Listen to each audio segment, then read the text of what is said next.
Hey, it's Viv here. We're super excited to share this episode with you. I just wanted to give you a heads up that we had some technical difficulties with our microphones deciding to start working during the recording.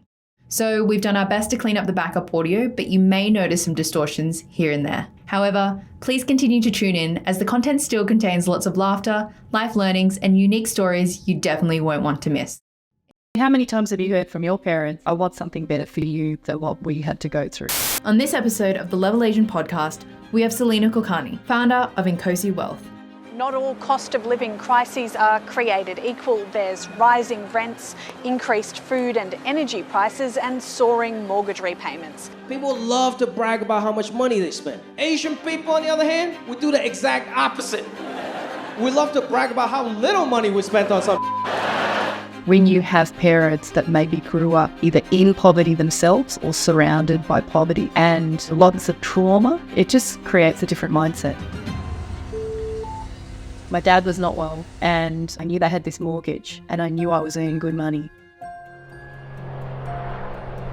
We came to Australia, we had nothing. We had no savings, no fallback position, no asset. And then my dad was diagnosed with 6 months to live shortly after we arrived. It was rough. So I just thought, right, get your shit together, Salena. We would like to acknowledge the traditional custodians of the land on which this podcast is recorded, the land of the Darug people. We would like to acknowledge and pay respects to our elders past and present and the next generation coming through. Now, onto today's episode. Let's get into it. Obviously, because there's an Asian flavour on this podcast. I did put some Asian things like Yeah. I think it is an interesting conversation. Well, Asians have a lot of trauma with money. They do, yeah. A massive trauma with money. The person who's not on this couch is Davey, who has also trauma with money, a lot of trauma. Where is Davey? Traumatizing upstairs. I don't know, actually. I think he's just working upstairs. You wrote down, because I've got a set of prompts here. Let's just go through the prompts. First one is, are Asians hungry for wealth? And if so, why? What's your take on it? Look, I think when you come, especially if you come here as a migrant, let's assume recent migrant, not people who've been here for 2 or 3 generations at the Aussie twang. Yep. I think most of those people have gone through some kind of trauma or stress to get here, right? And so they have this attitude of, we have to absolutely make the most of this opportunity. You know, the contrast is the 2nd or 3rd or 4th or 5th generation local who's just had it pretty easy, like no matter, what socioeconomic background, and they haven't maybe had that trauma of, living in poverty or living on the poverty line. You would understand this more than anyone. Like, you got to hustle, you got to make the best of this opportunity. So it's not so much that they're money hungry, but I think it's a running away from the pain of whatever they've come from. Yeah, they don't want they want something better for their children. They don't find themselves back in the same situation. Yeah, right? I mean, how many times have you heard from your parents, I want something better for you than what we had to go through? Yeah. Like most people would say that for their kids. That's not unique to being Asian, but I do think that when you have parents that maybe grew up either in poverty themselves or surrounded by poverty and war and, lots of trauma, it just creates a different mindset. Well, we're both second generation, and I would argue second generation had a different form of trauma when it comes to money. Oh, yeah, because of how their parents projected onto them. And that's exactly what it is, because they went through so much trauma. They're like, you guys have this land of opportunity, why aren't you using it? Yeah. But you count yourself as not second gen, but not first gen. It's like 1.5 gen. Because you didn't know, because you weren't born here. I was born in the UK. Yeah. So theoretically. Oh, yeah, it's the same thing. Yeah. But then same thing. Did your parents project trauma of wealth? No, but it wasn't lost on me that they struggled. Okay. So they didn't really... Like, I never felt like we were poor. Like, when I look back, I go, wow, things were pretty rough. But, like, we came to Australia, we had a few suitcases, a couple of boxes that turned up later with some stuffed toys, but that was it. We had nothing. We had no savings, no fallback position, no assets. And then my dad was diagnosed with 6 months to live shortly after we arrived. So it was rough. And so I knew it was rough. But, they always spoiled us in whatever way they could. And they probably did too much for us later on. But what I felt was it wasn't easy. Yeah. So it would probably be similar to yours. My dad had this huge fixation with constantly putting in front of me as I was coming through, 19, 11 and 12, here are the highest graduate salaries. He'd always put that in front of me. He really wanted me to be a dentist. This is why you think all the dentists that just want to get filthy rich, basically. Well, you know what? A lot of people go into dentistry, no question, right? For the money. Yeah, it's not about keeping people's teeth. Well, so the second point here I've got, which actually I find quite interesting, are younger Asians starting to challenge the importance of money? I'm actually curious to get Viv's take on this because she's still a generation, I guess, beneath myself, Gen Z, right? And would you say, do you think you are not challenging the importance of money, but your perception of money? I think there's like a lot of different ways that I could answer this, but I guess the way that I think about money might be slightly different to the types of conversations I might be having with friends. COVID happened, for example, if we take it back for that context, a lot of the younger generation felt like they missed out on a lot of opportunities over those 2 to 3 years. And hence why their mentality of money now used to be fixated on building wealth and getting that security. But now because of that, I guess that trauma attached, it's like, well, I lost 3 years of my life. I want to go live for what I can now before I lose it again. So personally for me, my mentality about money is trying to set myself up for future success. And I know that that's really important to me, but I know that the narrative around other younger generation is not the same. Okay, interesting. What do you think? Yeah, look, it's fascinating, and I completely understand that. My heart breaks for all of the people that had these grand plans to do gap years and all sorts of things during COVID. I think the only thing that I worry about is, the work I do, I see people at the other end of the spectrum, other end of their lives, other end of the runway, and most of the people I work with are very high net worth, but I'm also crossing paths with people who made 1 or 2 bad decisions and now they're homeless or living out of a car, and so I see how, there's this tension between, something really bad happened the last 3 years and it's put a real dent in the plans I had for myself. But I think you got to pair that with, hopefully you're going to live a long time. How do I look after my future self? And so it's not one or the other. And I think the journey that young people should be taking themselves on is, well, where do I sit on that spectrum? I guess I have a big question for you, I guess. There's a lot of context I need to bring forward, though. It's like the cost of living crisis right now. That's like the big elephant in the room. And there's a huge conversation around, if we're talking about property, for example, CBA just came out with 10 point whatever billion dollars of profit that they just made recently. And then they had a study of 45 to 65 plus, they increased their savings by 6% or something. Whereas the younger generation have decreased their savings by 6%. And then there's a lot of pressure on young people to be like, you need to follow along with these older generation footsteps of purchasing your first property.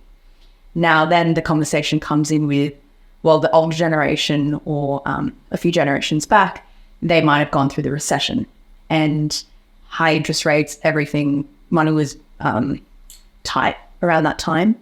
But then the conversation now is, well, if you do the comparison, a lot of young people feel the frustration that you can't compare that situation with our situation now, because if you did the numbers, it's 5 times the salary versus the cost of acquiring a property. Yeah? Correct. Yeah. I don't know if I'm making sense here. Yeah. Well, there's like 3,000 threads in that. Yeah, exactly. So I guess like putting that in a nutshell, it's like, how do you shift that mentality, or what are your thoughts on how young people can shift their mentality to balance both securing their future but also enjoying what they can now based on what's happened? Because people feel like you have to sacrifice for one or the other. Like you say it's not binary, but I think in a lot of people's heads it's like, well, I either go get a mortgage and I basically have to give up a lot, if not everything, to service a mortgage versus enjoying my life and then probably giving up the possibility of investing in a home. The truth is that tension was always there. That is not a new tension. I think what I hear a lot of is that this is a new struggle. The struggle was the same. So, I mean, I started as a graduate in Deloitte, which was allegedly a great job, on $24,000. And if I was lucky at the end of the week, I had enough after paying my rent to maybe buy a pizza. That was it. But that was just the norm, and we were all kind of young and broke together. So that was just how we thought it had to be. And if I think then at 24,000, I remember once or twice going to an open house in the in the area that I was in. And it was like, $300,000 properties. And I was on 24,000. I was like, I can't even have enough left over at the end of the week for a pizza, let alone buy a house. So I get that the struggle is not new. The struggle has always been there. It feels pretty bad now. And also there's more, and it's great that people are actually talking about it. People talking about mental health, people are talking about money, which is fantastic. But what you don't want to do, I think, is buy into the conversation that it is too hard, so I won't even try.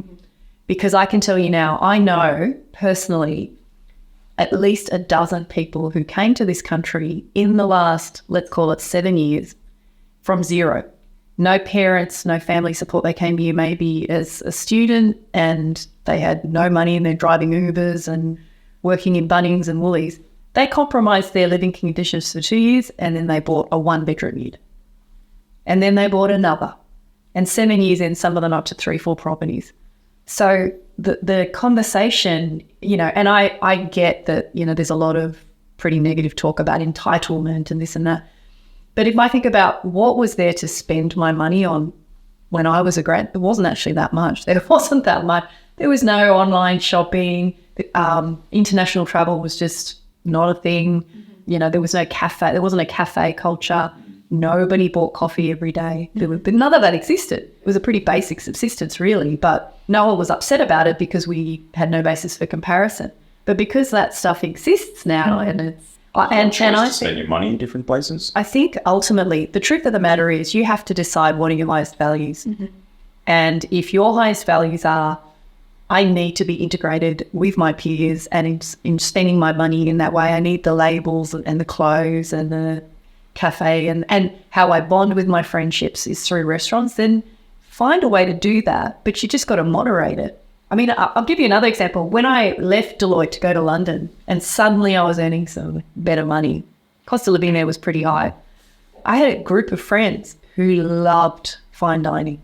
You would go to a restaurant and you would spend £150 a head. Back then, 150? Back then. We would do that maybe 3 times a week.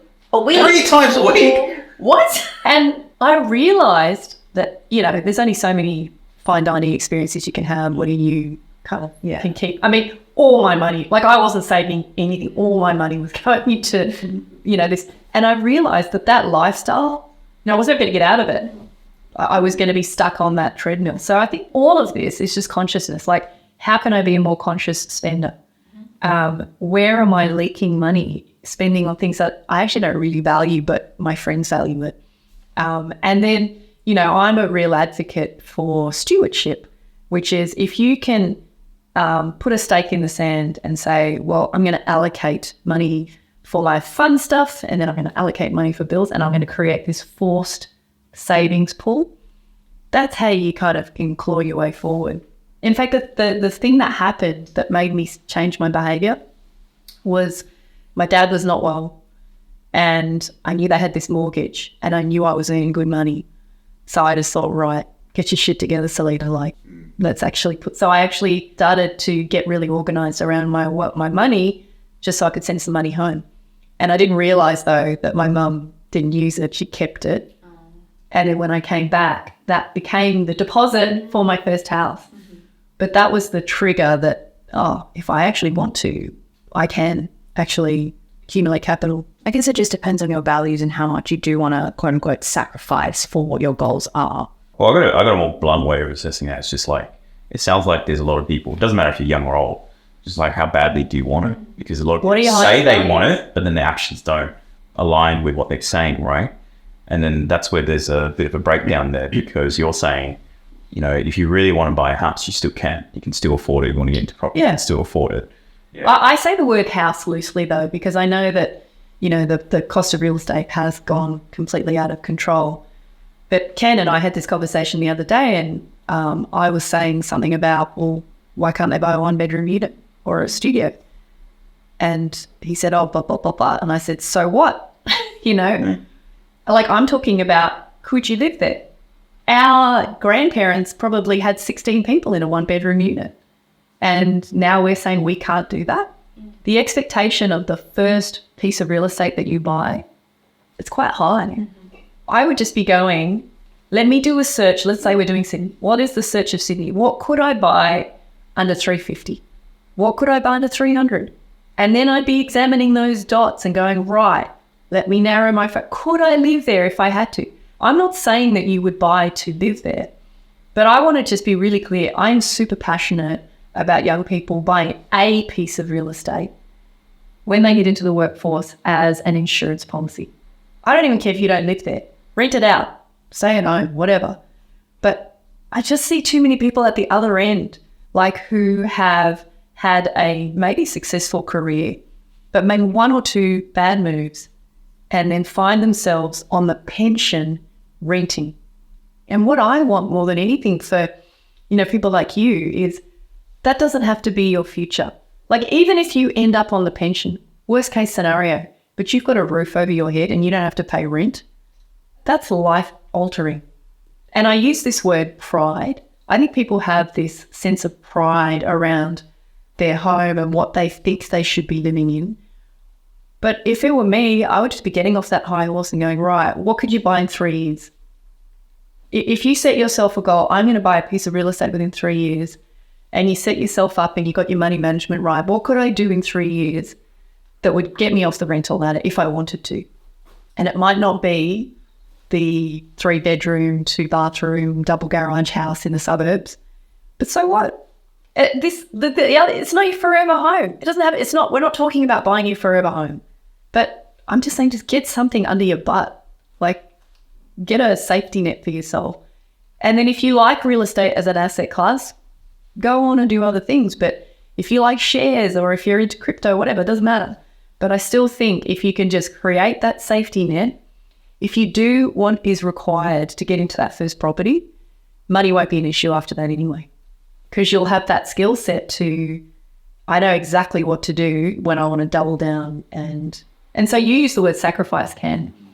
I never used the word sacrifice. For me, it was like a delayed gratification. That's how we saw it. When my kids were little, we bought secondhand toys, we bought secondhand cars. And meanwhile, our peers who would have been on similar income were buying the new cars, the leases, the fancy homes. And we just kept going, no, just put our heads down. We just have to work a little bit longer, front load it as much as possible. And then, the rest of it's just downhill. Thoughts? I have a lot of thoughts. Yeah, go on. What to go with first? I guess more of a basic question. You say there's two scenarios. Like, you buy your first property, you either live in it or you rent it out. And you were saying it's like your insurance policy of safety net. But what does that mean? Like, why this one property? If your life turns to custard somehow later in life, you marry someone who hides all the money and then leaves you for a younger woman, or you have a health.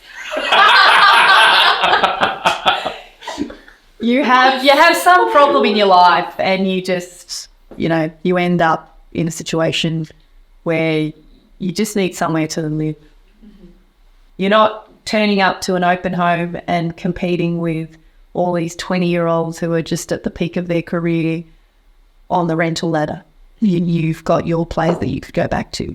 I guess the way I interpreted it when we spoke about it last time, and I think the way I described it was, and because there's this big propaganda machine behind real estate in general, right? There's this whole thing. It's like your dream home, investments, it's going to go up in value. It's this big war chest that you're going to build. And I think what Salena is basically saying is, get your first property. Doesn't matter if it's a 1-bedroom apartment, if that's all you can afford, or you can get yourself a house and whatever. But the idea of the fundamental principle of a human being needing a roof over their head and they can call it their own is more important as a first step than it is to choose a home or a piece of asset and look at it as an investment and go, this has got to tick all the boxes around. It's got to be in a good location. It's got to do X, Y, Z. It's got to be have this and this capital growth and that sort of thing. And so that was like a big light bulb moment for me, because I think there's this brainwashing now of people going, instead of going from step one, which is just get a property, no matter how small or large or how valuable it is, to then like multiple properties and building up this investment portfolio that you've got, people just seem to forget. They go from zero to like the dream asset in one step. Yeah. And it's like crazy, because it's like, that's why Australia's like, especially in Sydney here, is like, it's so ridiculous in terms of property prices because I think everyone gravitates towards that. And that makes sense because it's like, it's considered the, like, you know, you talk about, you know, land value and all that sort of stuff. It's where people go towards. And then meanwhile, you've got, like, for example, units and apartments, which are almost to a certain degree neglected by a big part of the market because they don't think it won't grow. It won't grow. And then one of the things you said to me was, everything grows. Just at what pace does it grow? Yeah. You know? So if I'm visualizing it, it's almost like you, instead of jumping to the huge rock in front of you, you're taking a little stepping stones first. Oh my God, why not? Like, if this is just my take on a lot of the stuff in social media, is there is so much pain about being on the rental ladder, about landlords, you know, exploiting you, about the competition every time you turn up to a decent place, about the minimum rent just being insane. And the flip side to that is that there's a lot of people out there as landlords who are just floundering. You know, they're just mum and dads who are just trying to create a bit of a nest egg for themselves later. So, you know, there's that as well. But I would say, like, if your highest desire is to just get off the rental ladder, get off the rental ladder. Don't let time any longer than 3 years be your horizon, because it is hard to, you know, I think, to say, well, I'm going to take 10 years to save up I think that's what they're estimating these days. It takes on average 10 years to save a deposit, a 20% deposit for a median priced house in Australia of $1 million or a 1.2 million. And it's like, well, yeah, but what if you bought something for 300? I mean, I was doing this decision flow chart this week for someone that, you know, was trying to help me. I was trying to help them understand how to think. And I said, okay, well, let's say you're in Sydney. You can't afford Sydney. Why don't you go look at another city? If this is just get your foot in the door somewhere, where else could you live? Mm-hmm. Just opening your mind to the definition of what that first piece of property needs to look like. Mm-hmm. I have a few questions, but the first one, I guess, going off of the back of that, I know a lot of listeners or people on social media would be like, why would you say just buy your first home? It's like easy for you to say that. Or where could you buy something that's so low, under 500, for example? But I guess if someone's in a situation who's listening to this, again, we touched on cost of living, like they're renting somewhere already and that keeps going up, but they're trying to get out of that situation.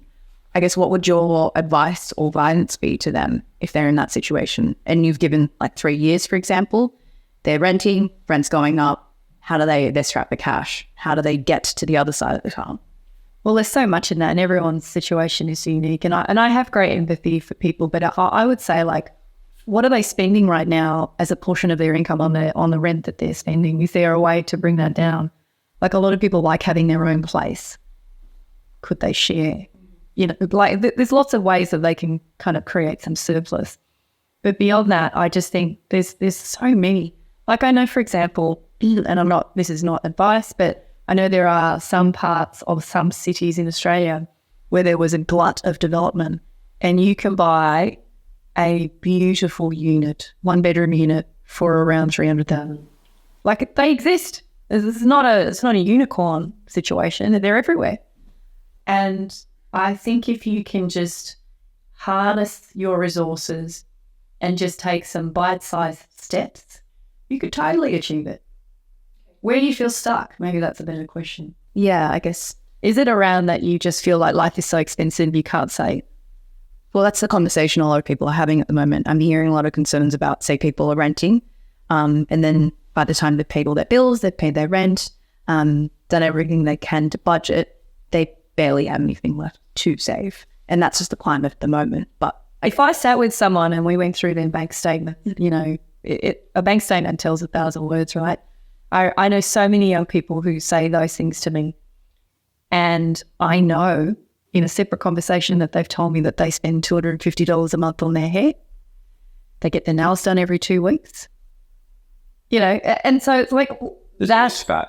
There's always priorities. There's no right or wrong. So that is money. There's no judgment.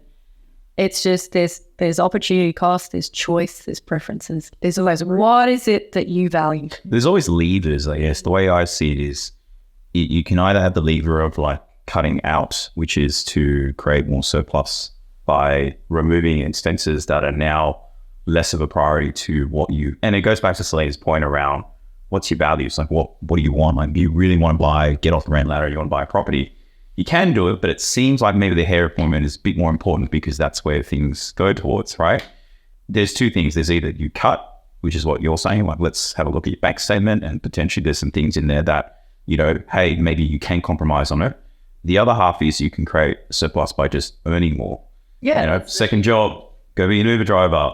I think the issue in society right now is that people aren't willing to compromise on their existing lifestyle, but still have the aspiration they want this, and therefore the conclusion they make in their head is cost of living is too high, it's too expensive. And it is higher, it has grown, and more so than before, but there's this, I feel like there's a recency bias of going, well, before the pandemic, which was only 2 or 3 years ago versus now, there is a visible, visceral feeling of an increase in cost of living.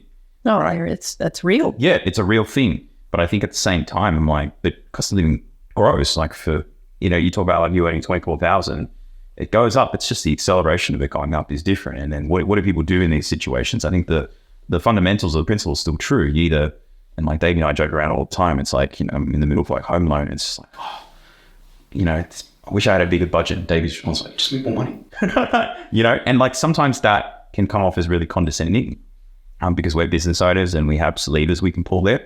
But I think if you're just someone who's like on a wage, you can get a second job and can find other ways to like make more money or create more surplus by cutting out the, you know, what do you think? Oh, look, there are two choices. Yeah, you either are you spend less or you earn more. And one of the things that's super exciting for me about, you know, your situation now is there are so many side hustles and things that you can do to scale your income. If going and getting a second job at Woolies or Bunnings doesn't appeal, there's a lot of things that you can do in a very scalable way that would put a few $100s extra into your bank account every week, even if it's just Uber driving. But I don't think people are prepared to do that. And I think that to what you said, like you can't have it both ways. You can't complain about the way things are and not do anything about it.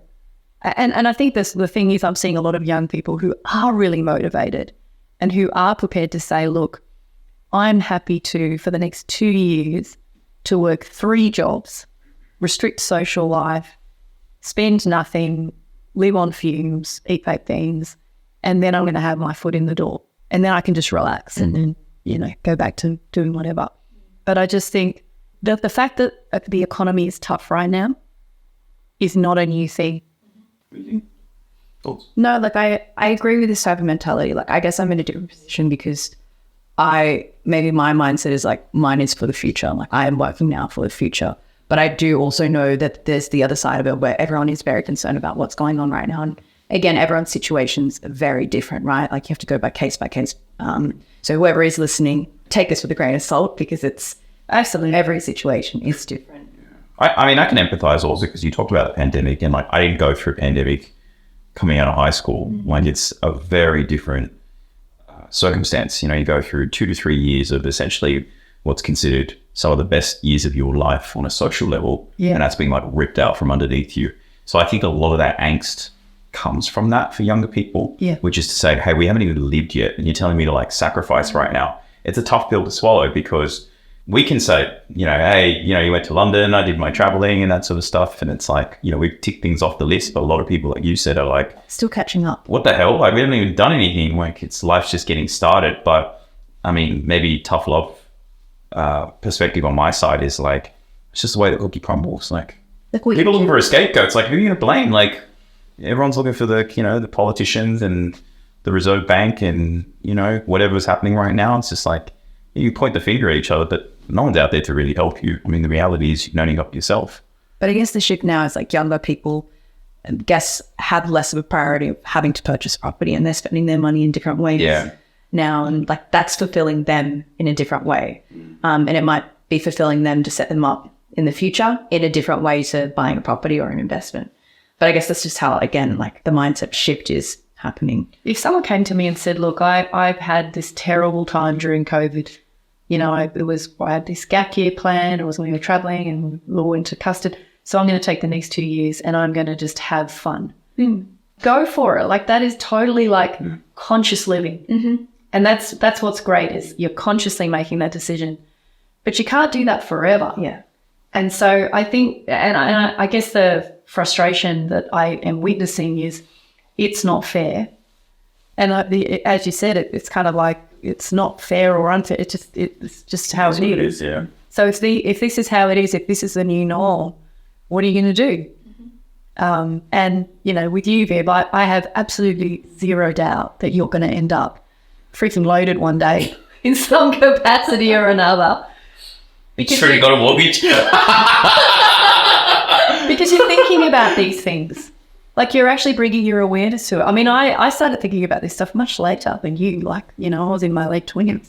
But I think you get to it however you get to it. But no one's shoving this down anyone's throat. But I'm just saying, if you really want to get to that next level, if you want to get off the rental ladder, if you want to have a better life in the future, at some point, you've got to draw in the line in the sand, a bit like I did. I was like, all right, enough is enough. Enough of these bloody 150-pound dinners. Stop. And I just pulled out of that circle a little bit because I just thought it's not my highest value. I was just kind of going along with what everybody else thought. And I'm seeing it now. I see people who are on $40,000 to $60,000 a year who are still saving. One of the kids I'm talking about, he had a job that was in a call center. It was so bad. His employer often did not pay him. It was very dodgy circumstance. So he just got a second job at night at Bunnings, third job on the weekends at Coles, and within 2 years, bought a 1-bedroom apartment. Can be done. Yeah. No family support, nothing. Yeah. This episode is produced and brought to you by Social Wave. Social Wave is a strategic content marketing agency helping businesses grow revenue using video, podcasts, and SEO. Head on over to socialwave.com.au to find out more. Now back to the show. Because people are going to be like, okay, so you're telling me to buy this 1-bedroom unit, this apartment. What next? If I want to build wealth, what's the next step?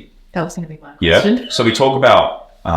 So you park the safety net, that's done. The safety net's there, so that's your fallback, because if things go to shit, then you've always got that. Then it's like, okay, property 2, property 3. And why property? Because there's a lot of people, and I used to be in that camp as well. Oh, shares are better, barrier of entry's, lower, return on investment growth rates are the same, or if not better, whatever, And you've got, number one, you shared a study, which was shares versus property. And it was over 100 years, it was basically in line with each other, obviously on a year-by-year basis. I think shares nipped ahead. It was 11.4% per. Is this Australia or globally? This is Australia, but I've got the global yesterday. Yeah, and it was property was at 11.1. So it was a very... Very similar, right? And then people go, well, then the cost of entering the property market, cost of acquisition, the cost of holding onto the asset is higher with property versus shares, right? But I think oftentimes people don't discuss, and I only learned this over the last few years, was leverageability of debt, which is the idea of you have 20%, you borrow the remaining 80%, and what that 80% can do for you versus shares, which is, you can still borrow it, but certainly not in the same way as property. You can take a loan out and try and put it into the share market, which is very risky. But the idea of shares is just like you said, dollar for dollar. If you only have $1, you can only put $1 into the share market. Can you explain... I know this is really hard to explain because you need a spreadsheet for this, really. No, you don't need a spreadsheet. You don't need a spreadsheet? Okay, you explain it to me because I don't know how to explain this without a spreadsheet. So people get really fixated with how different asset classes compare. And one of the reasons I like using the word agnostic. I don't really care. And I've been an avid share trader and an options trader. I've done all that stuff in the past. But the reason I fell in love with real estate was because... you don't actually have to be a rocket scientist to go, well, if I am controlling an asset that's worth this amount of money and I've only put in a fraction of the money, but that whole asset is growing in value, the returns are exponential. So the spreadsheet that you're referring to, all it does is it says, if I had $50,000 and I put it into the share market, where would I be in 10 years? And then I'd say, well, if I took that same $50,000 and I said, well, how would I would go to a bank and I'd say, look, I want to put this down as a 20% deposit with my costs on a property. The differential over 10 years is huge between the return that you would get on the property versus the shares. So this argument that people continue to have about shares being better than property and blah, blah, blah, blah, blah, blah, that's the wrong thing to be focused on. The real thing is, if I can put only 20 cents into every dollar of asset that I control, I'm going to massively inflate my returns. Whereas if I have to save a full dollar to go and buy a dollar of shares, and I know you can get margin loans and all of that, but that comes with its own bag of snakes, then, I have to work so much harder. Mm-hmm. If you look at two investors who earn the same amount of money and have the same amount of savings, and you watch what they can do with their money over time, the property investor wins exponentially, hand down. Like, we're not talking about business as a contrast here as well, Donald.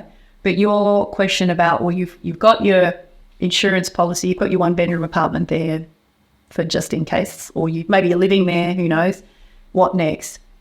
But the simple answer is, like I always say, start with purpose.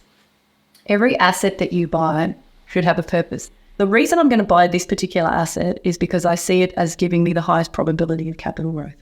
Or I'm going to invest over here because I'm looking for income. Or I'm going to invest over here because it's a personal asset. Or I'm going to invest over here because I can see a profit. I'm going to do something to flip it or do development or whatever. They're not thinking in that way. So if you've had to put some financial discipline in place to get to that first piece of real estate, it's almost like the matrix starts to appear, because you kind of just go, well, if I just rinse and repeat that a little bit, and then I let time do the heavy lifting. Like, I remember when I first started investing, I had this dream of, if I got to that net worth, it would be like, that would be amazing. And I have sailed way past that, but not because I did anything all that tricky. Like, I think of myself as a full-time investor now, but I didn't start that way. And it was all just, what can I do on the side? You just need to be consistent, and then you just have to be patient and let time do the heavy lifting. Like, for me, financial independence means I live mortgage free, I have this much passive income coming in, and maybe one other condition. My kids are through school, whatever, I don't know, whatever it is to you. If you're really concrete about that, then you go, right, well, how do we reverse engineer from that, given the income you've got, your risk profile? It doesn't have to be that complex. And the more important thing, especially with real estate, is you don't have to do that much. This whole thing of you need 10 properties in 10 years, like, I don't even know where that came from. That was a marketer. Give me muff with that. Wasn't me. But can we just go into the mechanics of the example? Because I think this is where it gets lost, because I think a lot of people's baseline knowledge, and I was one of those people, I just couldn't grasp when you say, like, oh, this will be worth 2 mil in however many number of years, and you're like, but how? Where the bit that I finally wrapped my head around was, okay, let's just say, for example, you buy this first property and you sit on it, and this is like, you live in it or you rent it out. It's your first one's in your back pocket, and then you go, now I want to build wealth. You already have technically, but yes, that's like, your insurance policy. Yeah, like, I don't think people see it that way. They just go, well, this is the thing that I live in or whatever. And then the next thing to do is go, okay, well, let's just say over 4 or 5 years, right? You have a property, say Viv's got a property 4 or 5 years down the track, that property's grown a certain amount in capital growth, right? And then and you've also paid down your mortgage during that time. And so then the idea of then, like you said, draw down on the equity, you're like, okay. No, I don't advocate that. You don't advocate for it? Why is that? So the strategy that was flogged to death over the last 15 years is exactly that. You build this house of cards. You buy a property, a piece of real estate, you wait for it to go up in value. You go to the banks, you refinance, you do it again, you do it again, you do it again. Some of my parents have done that. Yeah, so you can't do that as easily anymore, because the thing that wasn't there in the past that is there now is all borrowing in Australia, New Zealand, hinges on your serviceability. So your income is always the limiting factor. So when you're getting started, you want to hitch your wagon to a property that's going to grow in value and then go, yeah, let me just use some of that equity. But the thing that I would say to you is, let's assume you can do that a little bit, but not a whole lot. Maybe you could get into 2 or 3 investment properties by doing that strategy, and then you hit a wall. Think about it a different way, which is, if you learned the skills, for say your first property you bought was $300,000, and so you had to save, let's just round it up, $40,000 to $45,000. You had to save that to buy that first piece of real estate, and it took you 3 years. Instead of waiting for that unit to go up in value, couldn't you also just keep that principle of saving in place and then just buy another one? So instead of just thinking the only strategy is I've just got to wait for my assets to grow in value and then refinance and try and go again, when we know that the banking market, the banking sector doesn't blend itself to that, and it's hard, it's trickier. And So you say just go out and buy another. Once you've saved up, you buy another. I'm saying that the real art is in blending those two concepts. You know, where there is room to use equity, then maybe you take a little bit. But balance both. Well, I'm just saying, and if you have the skill set to create significant fuel to keep growing your net worth and buying assets. Which is cash, like income, yeah. Your income will go up gradually over time, hopefully. It pays you well.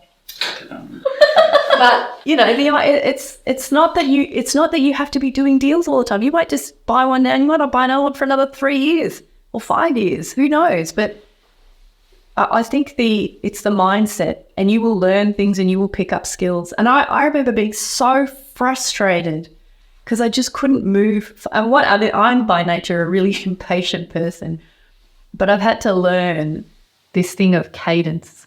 So the cadence of transactions, the frequency of being able to do big deals, it's slow.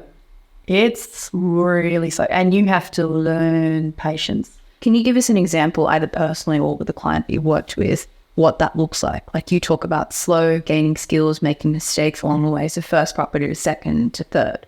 And what did that look like for you? And so the second and third properties I bought were total limits. When you say lettings, what does that mean? Give you an example.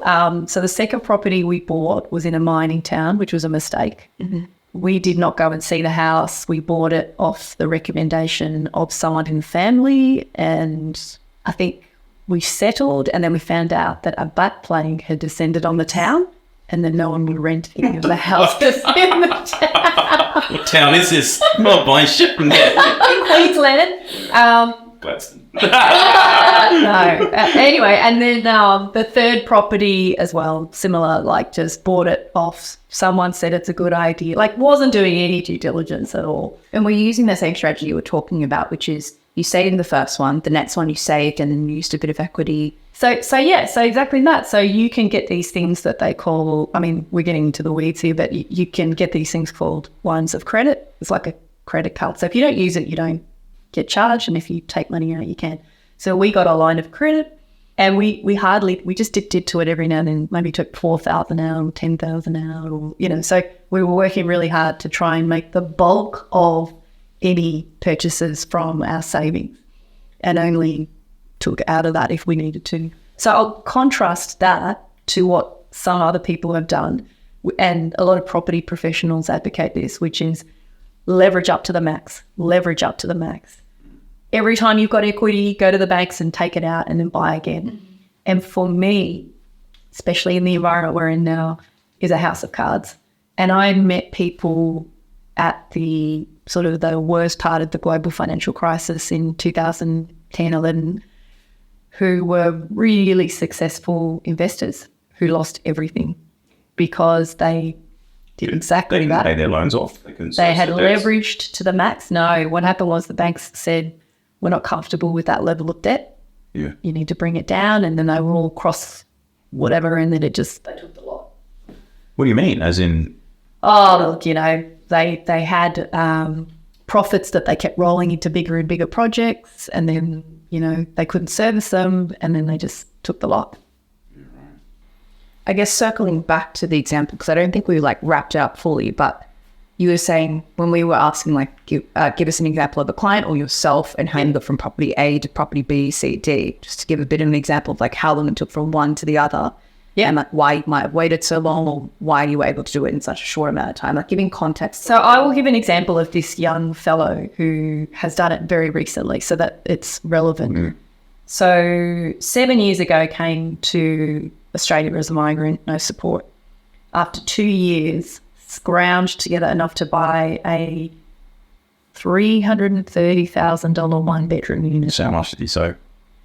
He put in 15% plus cost. So he had 20%, but because he didn't quite have the balance. Mm-hmm. That property is just over there doing its thing. I think it's pretty neutral on cash flow. And that often happens with those small apartments. They rent really well. So that's looking after himself. Double down, do it again. Like, he's got a slightly better paying job now. So he doesn't have to do 3 jobs. He dropped down to 2 jobs, I think it was at that time. He still did 2 jobs and was living on baked beans, like just really working very hard.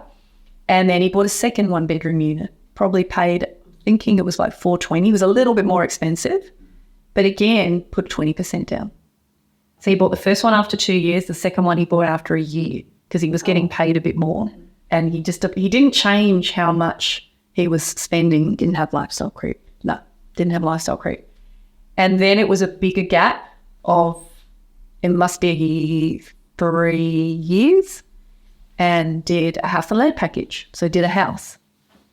And then 1 year after that, because everything had gone up in value across 3, took a little bit of that equity, combined with his savings, still no lifestyle creep, and bought the 4th. So what does that mean for him now with 4 properties? He stretched because he obviously wasn't expecting interest rates to go where they are. So he's a little on the red from a cash flow perspective in terms of like it's costing him money to hold those. But that's it. He's front loaded over 5 years, and now he's just got to... He's just letting time do its thing. It's just going to let time do its thing. But what does that mean? What does let time do its thing mean? On average, we know that over 100 years, real estate has grown at an average of whatever. Like it's probably going to... 11%, yeah. whatever it was. So let's say his overall portfolio was 350 plus 420, and now these 2 houses, I mean, let's either call it a combined 1.5 mil. Now he's obviously got debt on that as well, but 1.5 mil that grows even at 3% per annum for a little while, and then maybe 5%, and then maybe 7%, and then 5%. You do the maths on that, simple calculator, over 10 years, and you start to see some pretty serious numbers, 20 years.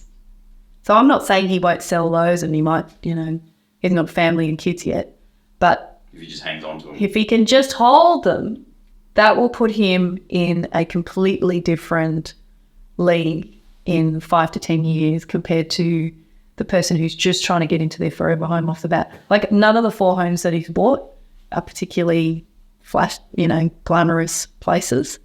They're all pretty basic. But he has really knuckled down and doubled down on, number 1, how can I save as much as possible? And then the second thing was, how can I earn as much as possible? And then, this is to bridge what Viv's trying to say, is you then go into, let's just say, for example, he's happy with the 4, it's growing, still in steam, say 10 years down the track.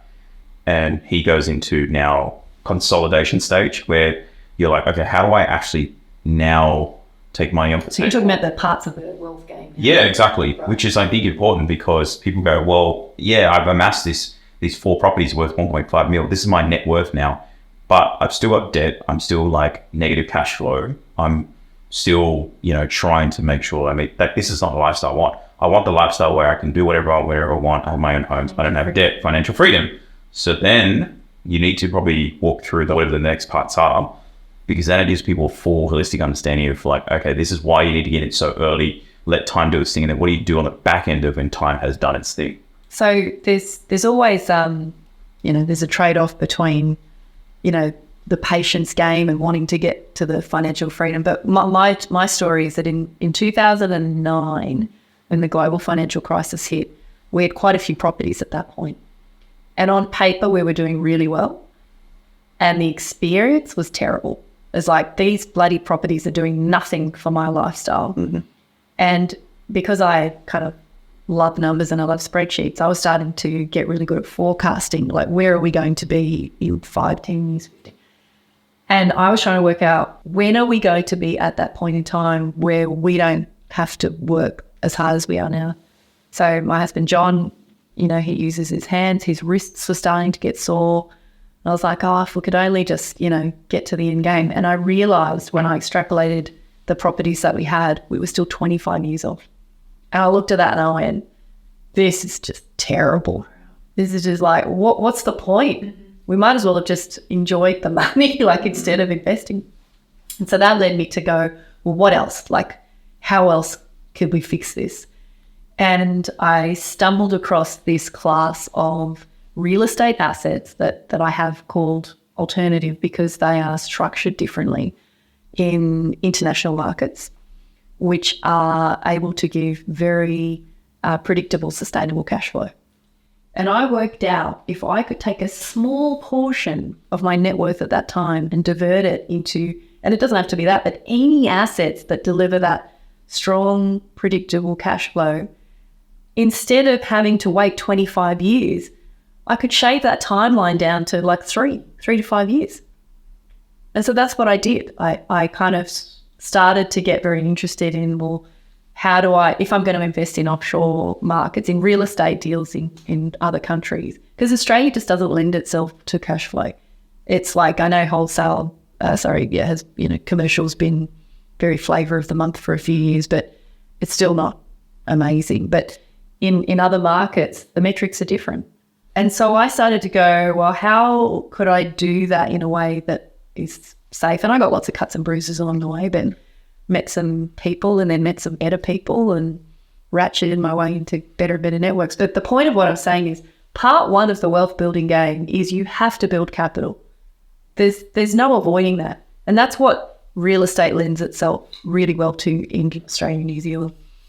The second part of the game is around how do I change the trajectory of the income stream? Because that first part of the puzzle, yes, you're trying to keep an eye on, how much each asset costs when you buy it, but you're prepared to tolerate either shitty cash flow or negative cash flow because you know that you're going to get that growth. But at some point you go, right, enough, enough already. Like, how do I change the cash flow line? And that's when you take a really small percentage of your capital and you put it into assets that deliver really strong cash flow. And then the third part of the wealth building game is really just how do you kind of just, I guess I call it converting to annuities, but how do you just balance everything out and get it, like, really optimize what you have so that it just becomes this sustainable thing. And the people that I work with at, in my community that are high net worth, they're still in a lot of financial pain when they come to see me because for that reason, they've got really high net worth, but they've got no cash flow. Servicing the debt. They're servicing their debt, and they need to put food on the table. Yeah, so going back to the example of the guy with the 4 properties, if I understand it correctly, if he continued to do what he did and if he just held, he would still be servicing that debt for, say, decades potentially, right? Yep. Provided his income stays relatively similar. Well, at some point you would hope that the 4 assets hold their own. Yeah. Like maybe they're earning you beer money. Yeah, but as in to cash in, which is what people's perception of getting financial freedom, to cash in is probably to either sell down or pay off the debt. Yeah, so one strategy that people have used a lot is he would sell 2 and pay off 2 and have them that he owns outright. The problem with that, as I see it, is you need a lot of property to make that work. So if the average income stream that we can earn in Australia after all expenses is maybe 2, I think if average is 1 to 2.5%, that's pretty crummy, really. You have to, can you see that, like, if you're earning, let's say 1% or 2%, like you need $5 to $10 million of net assets to earn $100,000. So that's a lot of property, right? Yeah. So it's basically saying you own $5 billion in property with no debt. Let's say you own no debt. The cash flow that pulls for you is 1%, which 1 to 2.5%. 1 to 2.5%, which is very small. And so this is something that I've learned off Salena, which is using the Australian property market to build your capital. And then look offshore, for example, say in the US. It doesn't have to be offshore, but it just has to be, how can I find investments? And this is where being agnostic really matters, because you've got to be open to what else? I'm not talking about crypto and all that stuff because I don't understand those, but real estate assets where they are structured in a way that they deliver cash flow. Then you're starting to kind of architect an outcome that's sort of interesting, but he hasn't had to wait the 25 years. Property in Australia is phenomenal for building net worth. It's terrible for cash flow. It's really terrible.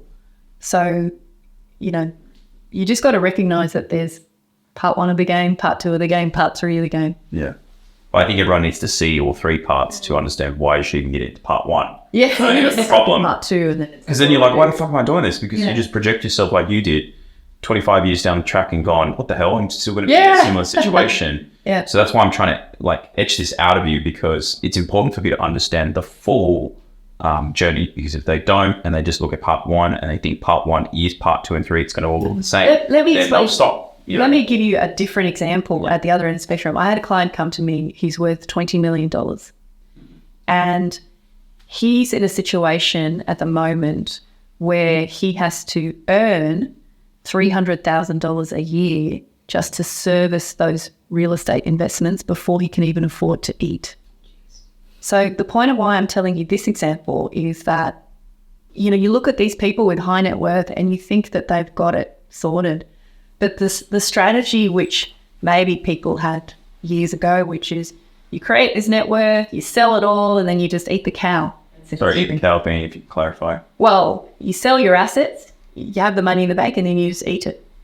So your cow, you're not milking the cow, you're eating the cow. In that scenario, what happens if you live longer and you've eaten too much of the cow too quickly? Or what if you believe in legacy? You know, there's so many what ifs, but eating the cow as a strategy, it just doesn't make any sense. Why would you spend your life building this net worth only to get back down to 0 at the end? What if you have this burning desire to have an impact on the environment, or you want to create a foundation for kids? You can't do that if your strategy is around eat the cow.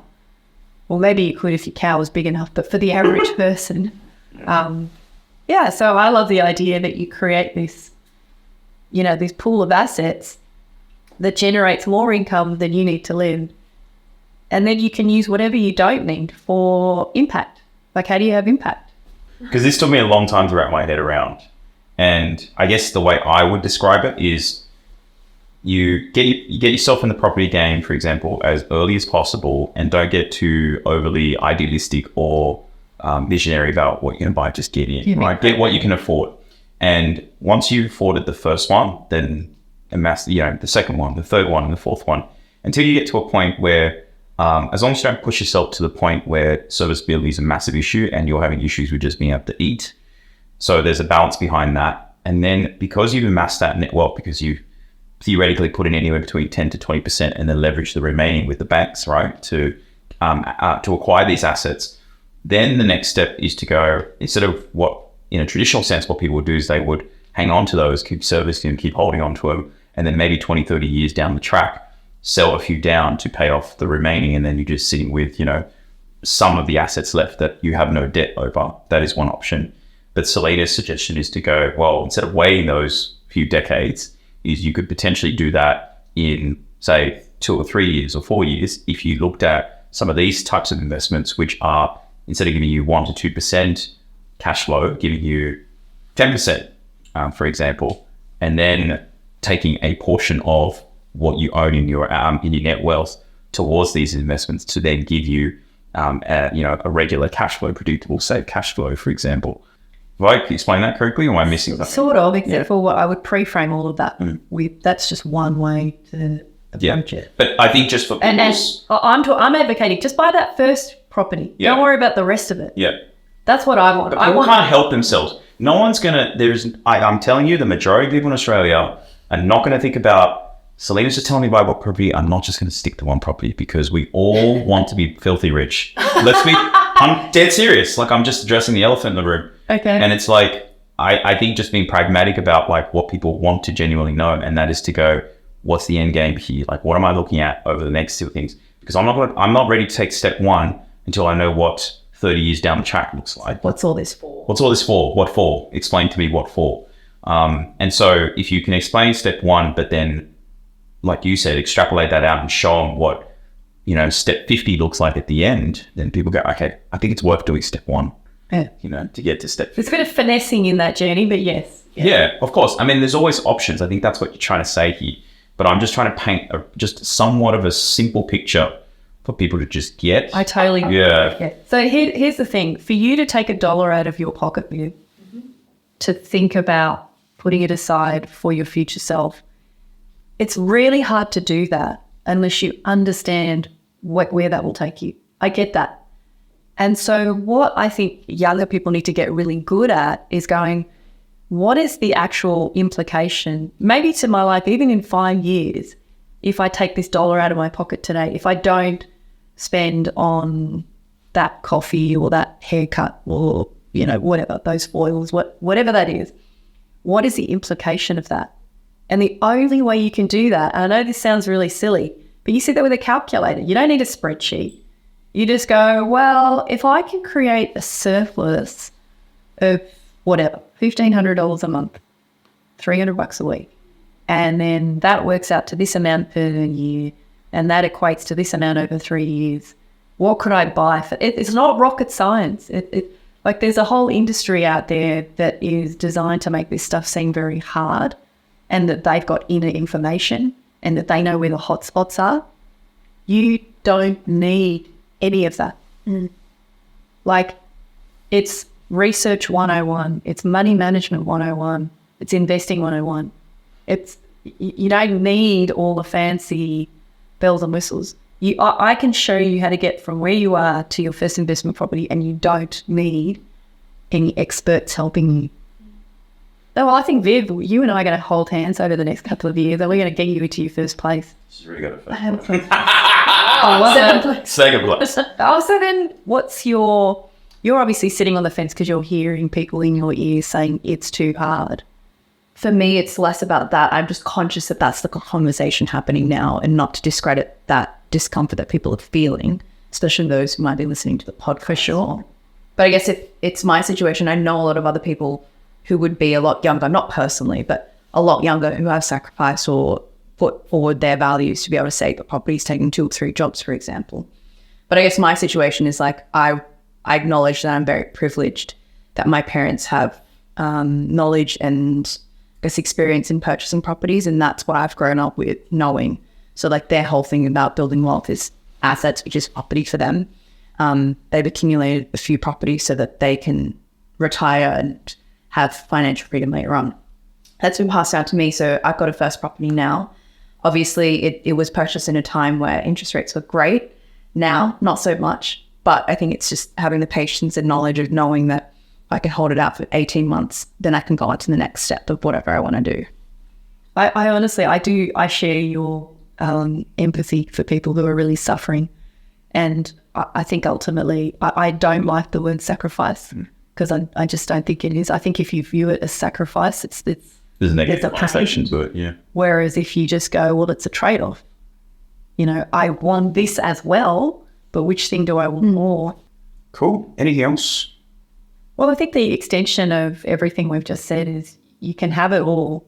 You just can't have it all at once. I say that like a broken record. Yeah. You can have it all. And even if you are worth millions of dollars, that is still a kind of a fundamental that you have to come to terms with, because it's nice to say, well, I want to retire now, but you're going to need some stuff to get there. Yeah. Yeah, 100%. Cool. Thanks for coming on. Appreciate you sharing it all. But yeah, I think we went really deep. Yeah, I know. This one. Thanks for listening to the Level Asian podcast. Make sure you subscribe and leave us a 5-star review if you enjoyed the episode. And why not share it with friends and family who might enjoy it too? Also, make sure you head over to levelasianpodcast.com to join our email list and to receive the latest updates and get notified when the next episode drops. If you know a great guest we should feature, email us at contact@levelasianpodcast.com or DM us on our socials in the show notes. Catch you on the next episode.